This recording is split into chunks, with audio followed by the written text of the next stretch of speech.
কেজরিওয়ালের গ্রেফতারের প্রতিবাদে মিছিল দিল্লি রামলীলা ময়দানে। ইন্ডিয়া জোটের এই মিছিল রয়েছে, মিছিলের পর সমাবেশ রয়েছে।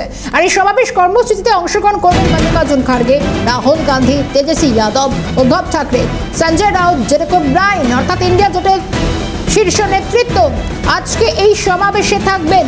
এবং ইস্যু রীতিমতো কেজরিওয়ালের গ্রেফতারির প্রতিবাদ। ইন্দ্রাণী রয়েছেন আমার সঙ্গে। ইন্দ্রাণী, একেবারে কেজরিওয়ালের প্রতিবাদ, গ্রেফতারির প্রতিবাদ জানানো হবে।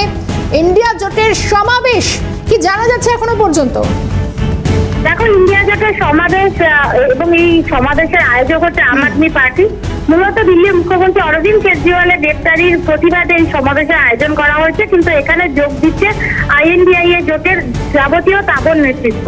রাহুল গান্ধী, মল্লিকার্জুন খাড়গে, উদ্ধব ঠাকরে, শরদ পাওয়ার, তৃণমূল কংগ্রেসের জেকব ব্রায়ান সহ একাধিক সমস্ত বিরোধী রাজনৈতিক দলের শীর্ষ নেতৃত্বরা এই আজকের এই সমাবেশে যোগ দিচ্ছে। ইতিমধ্যেই তারা অনুষ্ঠান মঞ্চে ধীরে ধীরে এসে পৌঁছাচ্ছেন এবং মূলত এই মঞ্চ থেকে ইডি, CBI সহ যে রাজনৈতিক এজেন্সিগুলো আছে এবং অবশ্যই আয়কর দপ্তর তাদের অতি সক্রিয়তার বিরুদ্ধে তারা তোপ দাগবেন এবং নির্বাচনের প্রাককালে কেন এইভাবে বিরোধী রাজনৈতিক দলগুলোর নেতা মন্ত্রীদের বিরক্ত করছেন কেন্দ্রীয় এজেন্সি, সেটাই কিন্তু এই আজকের এই সমাবেশের মূল এজেন্ডা। এবং এখান থেকে মূলত ইন্ডিয়া জোটের তাবড় নেতৃত্বরা তারা কেজরিওয়াল এবং হেমন্ত সোরেন তাদের গ্রেপ্তারি যেমন প্রতিবাদ জানাবেন, তেমনই সারা দেশে বিরোধী ইডি, CBI তলব পাঠাচ্ছে জিজ্ঞাসাবাদের জন্য বা সার্চ প্রতিবাদ জানানো হবে।